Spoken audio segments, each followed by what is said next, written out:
A reader asked me to elaborate on a passage from an article titled "Leaving the Technological Cave."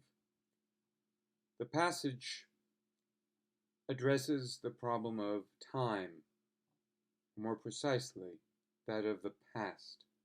At the heart of the passage, we find this paragraph. What is the past?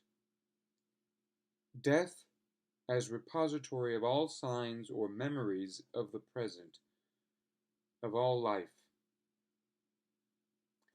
Where does the past live? In the present, arriving into the present from the future. But how? Thanks to the present. We call the past to life. We invoke it by seeking it out, and we seek it by rendering our life, our present, to it. But did the past not already live? Did it not live before being past? Did Virgil not live before becoming past? The article develops this point, but what my reader was having some difficulty with was the middle of this paragraph. The question is, as I understand, how the present can become future for people who are not poets, who do not actively seek out the past. There is a good amount of elaboration in the article itself. It articulates this problem of the past, of time frames. But here, I'll try to concentrate on this problem of the past. An introduction could be helpful. We are used to conceiving of time in a modern, peculiarly modern way. We see the past moving into the present moving into the future. This is a progressive conception of time. It's a progressive conception and thus a modern conception. So what about a pre-modern conception of time? Well, on a pre-modern understanding of time, time is notoriously circular. Somehow it is cyclical. Things go back to the beginning. In general, we understand that the present falls back into the past. We are dying. We are mortal. If the present falls back into the past, what about its relationship with the future? How does the present then relate to the future? If there's a movement, as it were, from or a shifting from the present into the past, if the present is dying, then what about the future? The future is to come. So we have this orientation, a traditional backward orientation for us. The future shifts into the present, becomes present, the future comes, and the present goes. It falls back into the past, and thus it dies. So the past is the realm of the dead. Hence the passage just read. Where does the past live is a question that is raised. If the past is the realm of the dead,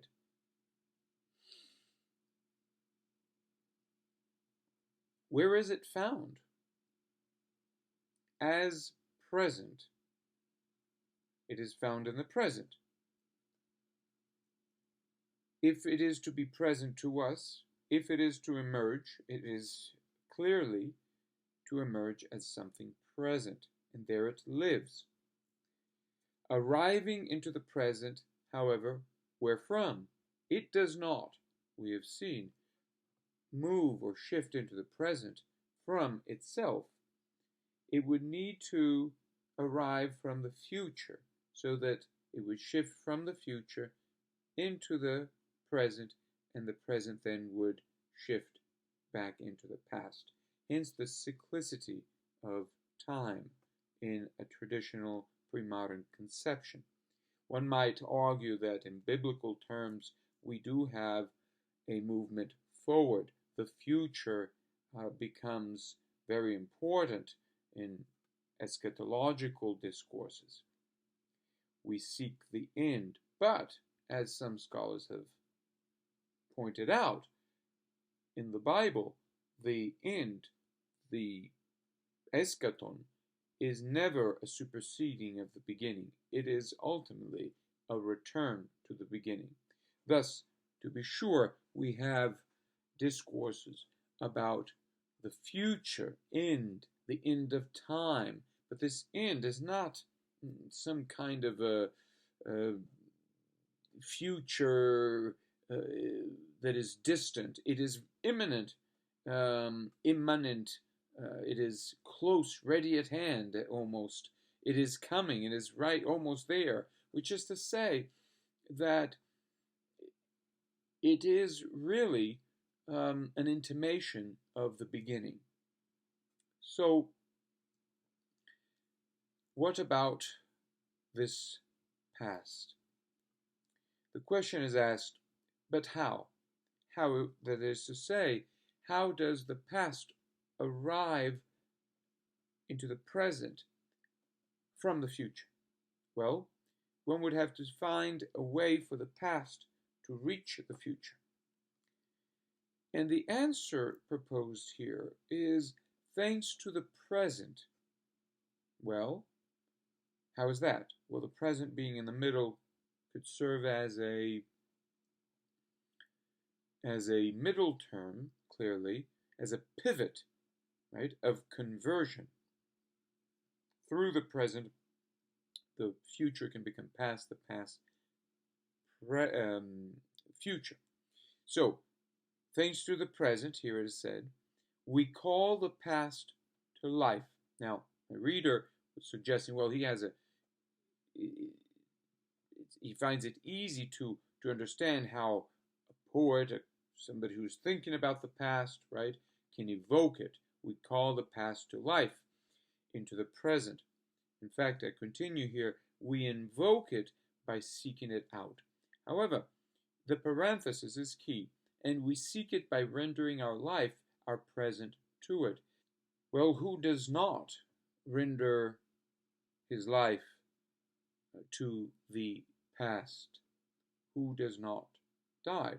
It matters little here if one is a poet or not, if one is dying thoughtfully or thoughtlessly. We all do render our present to the past. What for? So that it may return. Return wherefrom? From the future, clearly. How that occurs is a big question, and it is explored in the article, in other passages.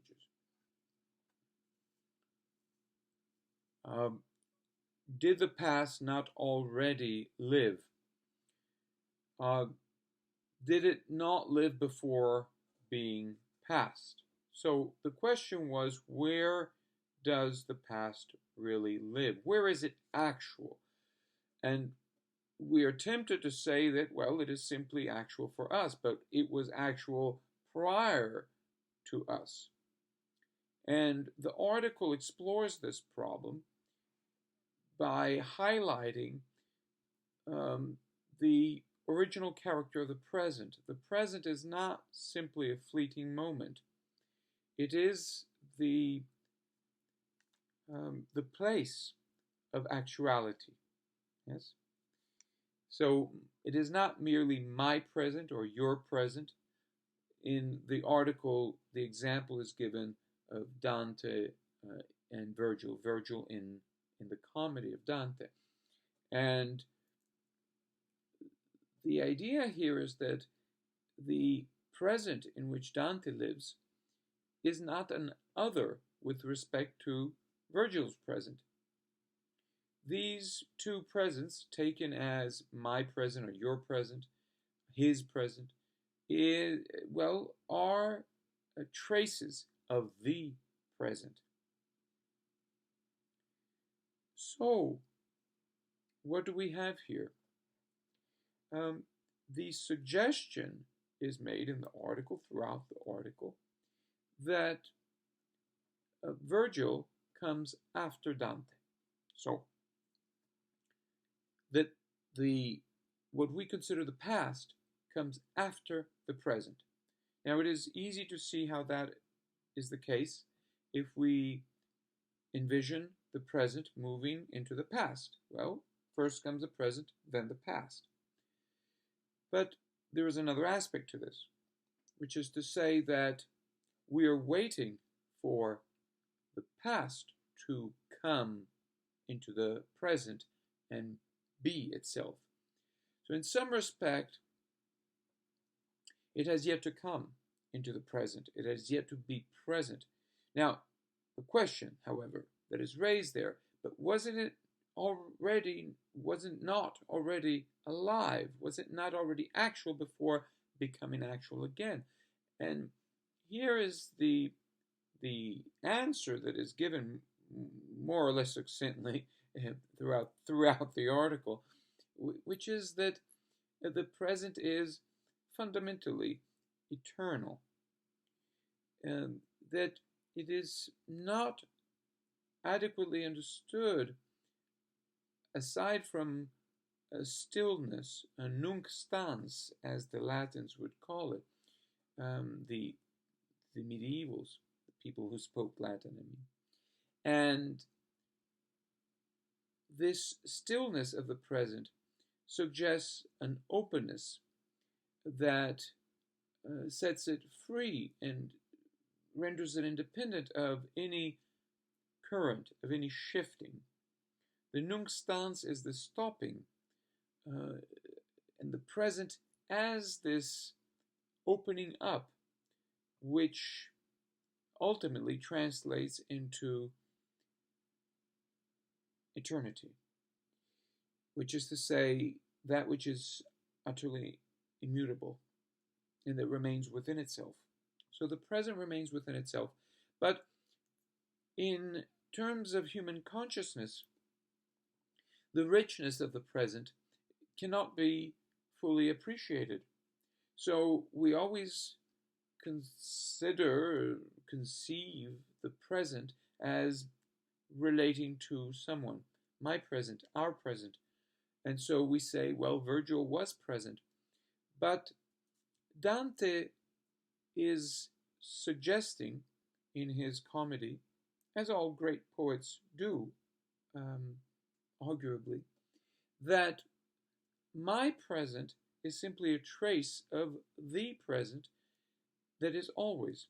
So, for me, Virgil comes after me because I am seeking him.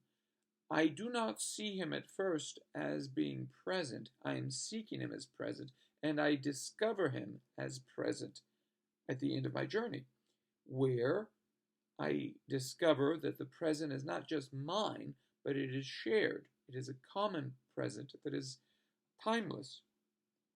So we're shifting in poetry to a present that is timeless, that is still, and that is the place for all actuality. From a vulgar conception of the present, on account of which the present would be simply a fleeting moment that shifts into the past, and we see this also in the Roman Phaedrus, whose composition on time addresses this very problem of the vulgar common conception of time. Time is but the present indeed, but this present is not ultimately shifting. So there we have it. We are waiting for the past. Now, how do we wait for the past? We can wait thoughtlessly. We can wait for us to face death, or we can do so, we can wait for the past actively by opening ourselves to the past. And how do we open ourselves to the past? Well, by giving up the present. By giving up the present. One could think of the metaphor that we find in the Christmas Carol by Dickens. One character, as we know, carries his chains after dying. That's because he was clinging to his possessions. In fact, the possessions are simply a metaphor for the present. When we cling to the present, we're afraid of dying. We're afraid of this shifting from the present into death. But if we let go of the present, what happens then? When we let go of the present, we face death. When we face death, we face the past and we explore it. And this is what Dante does in his poetry. He enters into the underworld, the world of the dead, which is the past. Now, the past, the world of the dead, in fact, is none other than an undercurrent that is to be discovered in the present and as the content of the present. This is a great challenge, but we need a medium for discovery. And that medium, of course, for Dante is the logos, is this, what he calls also reason, ragione, which is ratio, which is an activity that connects, that reconnects. Reconnects what? Well, it reconnects the traces, the signs, to their source, their center. And that center is, properly speaking, the middle. The middle is the term that the poem, the comedy, begins with, nel mezzo, in the middle. In the middle is also in the means. Mezzo, the word can mean both, the means and the middle. So, and of course the center. Here is the great challenge. Here's the great problem. We can simply cling to the present and die, notwithstanding our hesitations, our fears, and then be dragged into the past and be lost in the past. Or we can let go of the present and expose ourselves in the vehicle of reason, that is to say, dedicating ourselves to this discovery of the actuality of the signs that are in the past, the dead signs. And in that case, we seek the center, the presence of the past as the content of the present, as something actual, not simply as a dead possibility, something that has been lost, but something that emerges as the content of the present. But what present can that be? That present, of course, is no longer the fleeting one, it is the eternal one. So we seek the signs, we seek the past in eternity. That, it turns out, is the proper activity of poetry, of the life dedicated to the Logos. We are now facing death, the past, as the content, the lost content at first, of the present. We are recovering the past in its proper original place. And from the standpoint of one person, we could say that the past will come after us because it emerges at the end of our quest. But in fact, we are in the company of the past eternally. And this is the consummation of poetry. This is the consummation of the quest, the discovery that everything that seems to have occurred in the past, that seems to have been present at some point in the past, right, is always present. There is only one present. That present is eternal and is eternally here. Nothing is lost, in other words. That place, that present is a place. That place of synchronicity, where all things that have been are actual now, is our home ground. It is not a place that we can lose. It is, however, a place that we can betray. And in the modern world, we betray it by rejecting it entirely and replacing it with this vulgar notion of a fleeting present,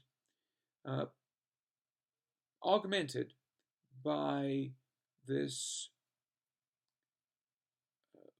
conception, and in fact, in the frame, in the context of a movement, a new movement of progress. So the idea here is that the present is fleeting, but it can build on the past. So the past is moving forward. It can support the present, even though it's fleeting. It can move in further up towards the future that can be conquered. The future is the place of conquest. This futuristic, progressive conception of life is, again, peculiar to the modern world, and it implies a rejection of eternity, of the eternity of the present. And it involves, of course, fear, anxiety about the present, and that carries with it, of course, an unwillingness to face the past in itself as it is, in its actuality. So from there we also have this historicist conception that has the past merely as relative to the present. So we cannot understand the past as it was. There is no return. There's only a recycling and through modifications, in Hegelian terms, a sublation. The whole classical conception, but in general, even commonsensical conception of life is overturned in the modern world. And we're so used to this that to think about these problems becomes virtually impossible unless we slow down, we call our conceptions into question, we expose our present to death, we expose our certainties to what is beyond them. This involves a letting go, an availability to let go, and not many of us are willing to do that.